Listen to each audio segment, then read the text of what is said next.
A warning, some fears grow when told. If you're ready, let's begin. My name is Marcus Webb.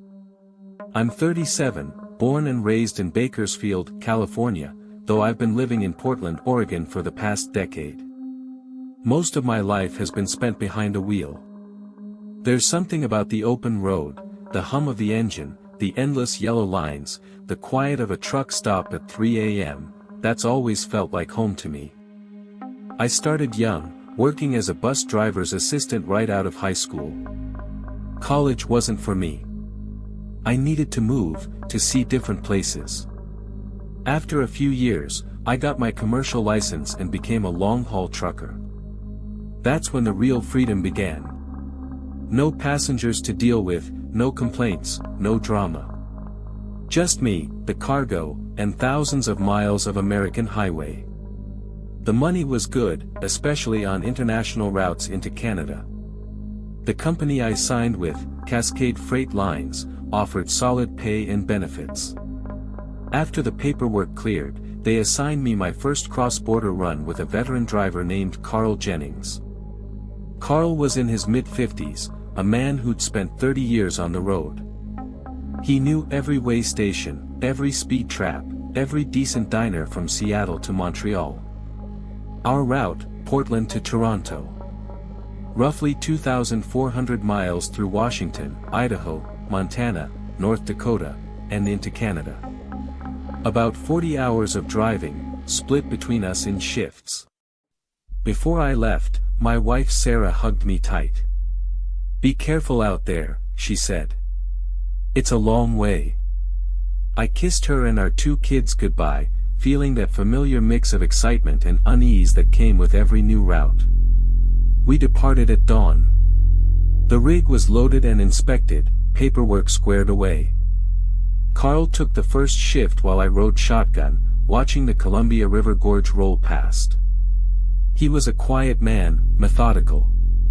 Every so often he'd point out landmarks, radar gun usually sits behind that overpass, or good coffee at the next exit. Federal regulations required us to switch drivers every 8 hours. When Carl drove, I'd sleep in the sleeper cab behind our seats. Then we'd trade places. It was a rhythm you learned to live with. We crossed into Idaho without incident, the terrain shifting from evergreen forests to high desert. By nightfall, we were in Montana, heading east through vast stretches of nothing. The highway stretched endlessly ahead, our headlights the only illumination for miles. That's when I saw him. A figure on the shoulder, illuminated briefly by our lights. A young man, maybe mid-20s, limping badly. His clothes were torn, face streaked with mud. He was waving desperately. "Carl, pull over. That guy needs help." Carl's eyes stayed locked on the road. "Not after dark. Not out here. You don't know what you're dealing with." But something about the man's desperation got to me. What if he's been in an accident? There's nothing out here for 50 miles. Carl was quiet for a moment. Then he sighed. "All right. But stay sharp." I slowed the rig, hit the hazards, and pulled onto the shoulder. Through the side mirror, I watched the man hobble toward us. His face was covered in scratches, hands bleeding. When he reached my window, he spoke in broken English with an accent I couldn't place. You going east? Please, I need help. They're going to kill me." I froze. "Who's going to kill you?" He was breathing hard, wild-eyed. "I explain later. Please, just take me." Carl leaned over. "We're not going far tonight. There's a truck stop about an hour up. We can get you there." The man practically collapsed with relief. "Thank you. Thank you." He climbed into the cab, squeezing into the small space behind our seats. In the dim light, I could barely make out his features, but he looked young, terrified. After a few minutes of silence, I couldn't help myself. What happened to you? He closed his eyes, took a shaky breath. My name is Dmitri. 3 of us, friends, we were digging. Old burial ground, off Highway 2. Someone told us there was treasure, gold maybe. We found nothing. Then my friend, he accused me. Said I was hiding something. They all turned on me. His voice cracked. I ran. But something happened. They just vanished. Like the ground swallowed them. I've been walking since yesterday. My blood ran cold. Carl glanced at me, his expression unreadable. Treasure hunting gets people killed, Carl said quietly. You shouldn't have been out there. Dmitri just nodded, shivering despite the cab's warmth. An hour later, we pulled into a Flying J truck stop. Bright lights, other rigs lined up like sleeping giants. We let Dmitri out. Stay here tonight, I told him. In the morning, you can figure out where to go. He thanked us profusely and disappeared into the night. Carl and I checked into the adjacent motel. I fell asleep thinking about Dimitri's story, about those friends who vanished. Something about it didn't sit right. The next morning, I woke early and went to check on him. The parking lot was empty where we'd left him. I asked the attendant inside. Young guy, torn clothes, looked pretty beat up. You see him? The attendant shook his head. Nobody like that came through here. Strange. I walked around a lot. Near where we'd parked, I found fresh footprints in the mud. But only one set. Just one. Back in the cab, I mentioned it to Carl. Forget it, he said. People like that, you never know what's real and what's not. Let it go. But I couldn't. That night, once we'd crossed into North Dakota and stopped at another motel, I pulled out my phone and searched for news. What I found made my hands go cold. 3 bodies found near Highway 2 burial site, authorities suspect illegal excavation. The article was from 2 days ago. 3 young men, identities unknown, found dead near an old Native American burial ground. Preliminary reports suggested they'd been digging. Time of death, sometime during the night, 2 days prior. The same night Dmitri claimed to have escaped. I stared at the screen, my mind racing. Those 3 men, Dimitri's friends, were dead. So who the hell had we picked up? I didn't sleep well that night. The next morning, Carl noticed my exhaustion. You look like shit, Marcus. Just a bad dream. We hit the road again, crossing into Canada by afternoon. The landscape shifted, endless forests, gray skies, the feeling of being swallowed by wilderness. Our route took us through a series of remote highways, GPS occasionally glitching as we passed through dead zones. Late in the evening, the navigation system went haywire. The screen flickered, showed us miles off course, then rebooted. When it came back online, it displayed a detour, a narrow 2-lane road cutting through dense forest. Shit, Carl muttered. Main highways closed for construction. We'll have to take the back road. The detour was barely marked. Trees pressed close on both sides, branches scraping the trailer. The road twisted and turned, no other vehicles in sight. I felt a knot forming in my stomach. After about 20 minutes, I noticed something. A sign on the side of the road, rusted and barely readable. I couldn't make out all the words, but one stood out, condemned. Carl, did you see that sign? What sign? Back there.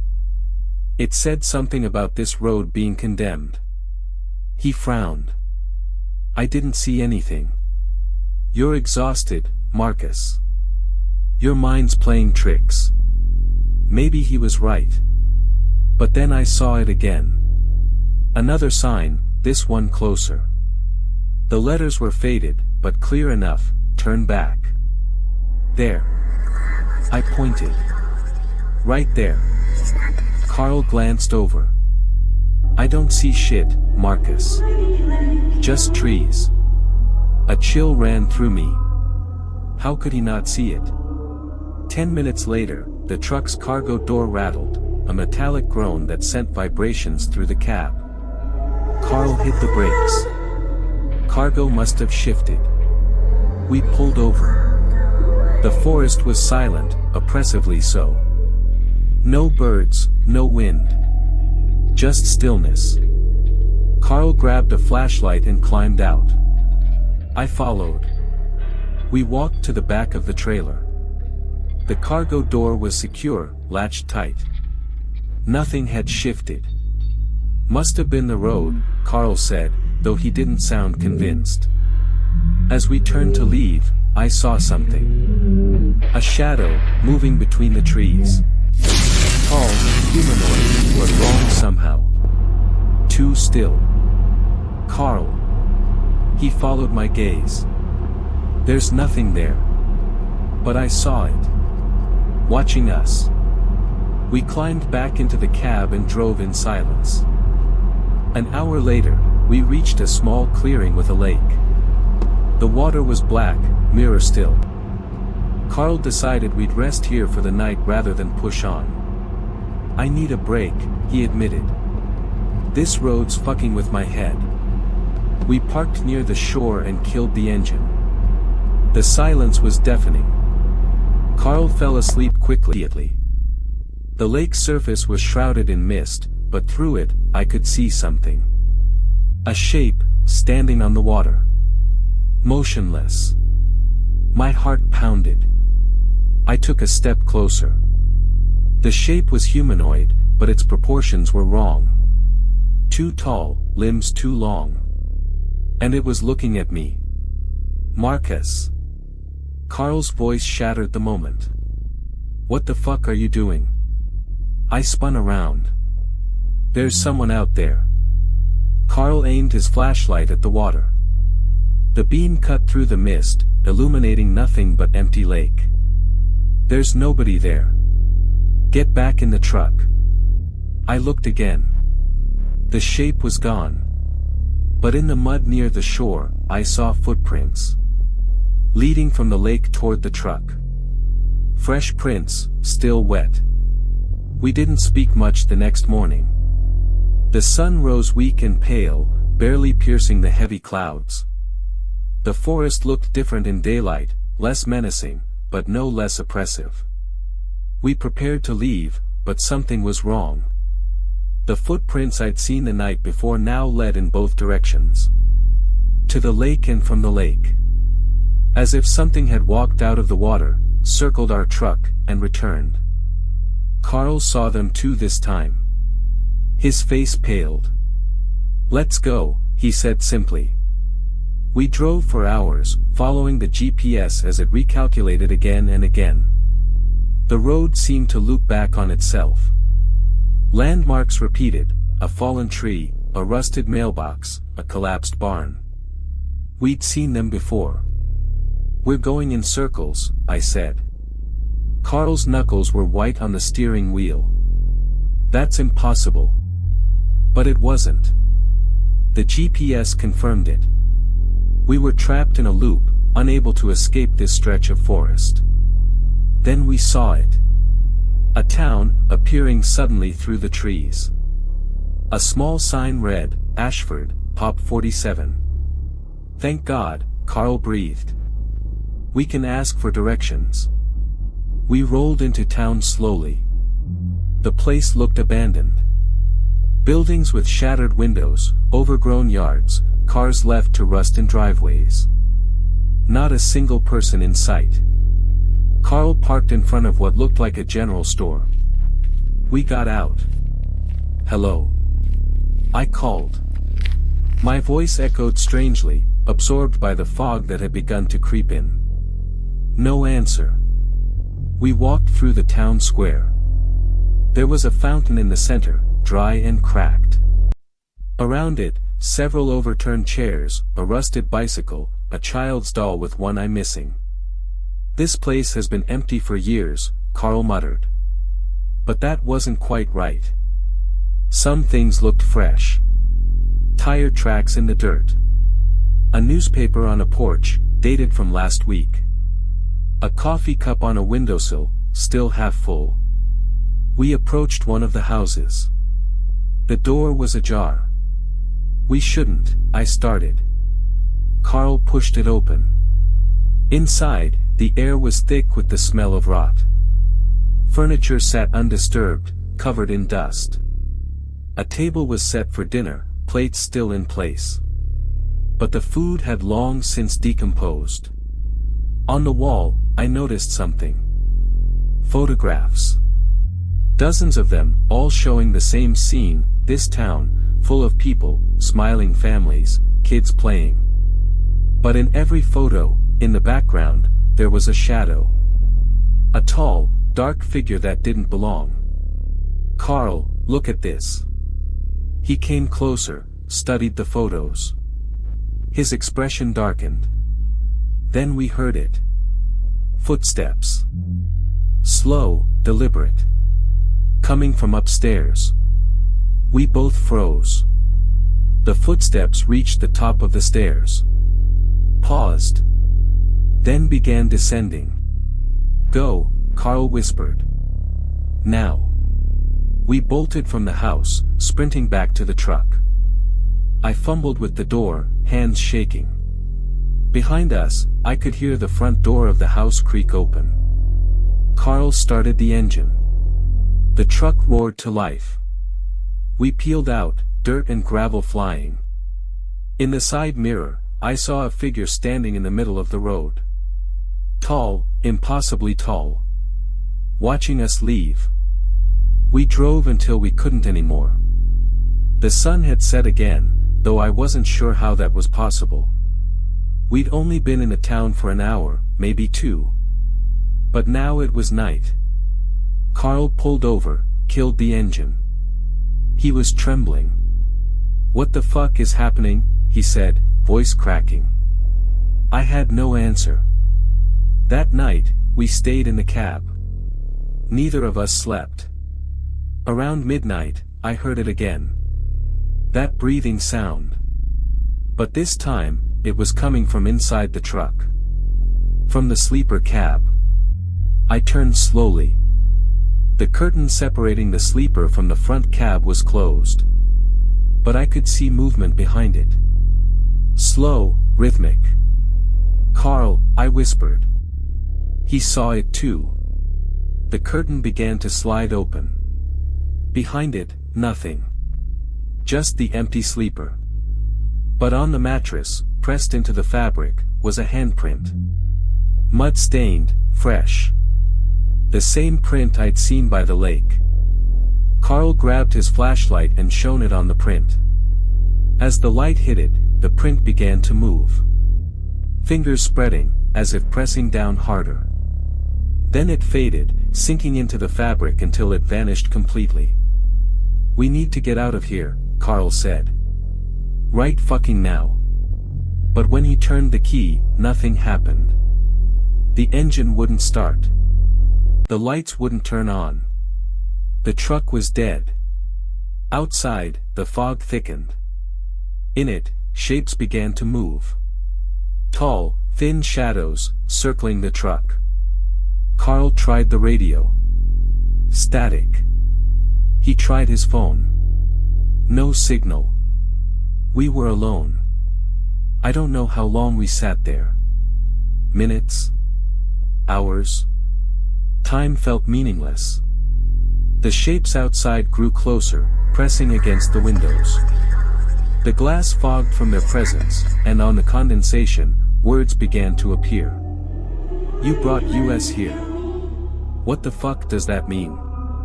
Carl shouted. Then I remembered. Dimitri. We'd picked him up. Brought him into our truck. And after that, everything started going wrong. "Carl," I said slowly. "What if we didn't pick up a person? What if it was something else?" His eyes widened. That's insane. Is it? Think about it. Those men were already dead. Dmitri shouldn't have existed. We brought something with us. The words on the window began to change. Turn back. Too late. One of you stays. Carl's breathing grew ragged. No. No, fuck that. We're both getting out of here. He tried the engine again. This time, it sputtered to life. The headlights blazed, illuminating the road ahead. The shape scattered, retreating into the forest. Carl floored it. We tore down the road, the truck shuddering and groaning. The GPS was going haywire, displaying impossible routes, but Carl ignored it. He just drove, following his instincts. After what felt like an eternity, we saw lights ahead. Civilization. A real town, with real people, real streetlights.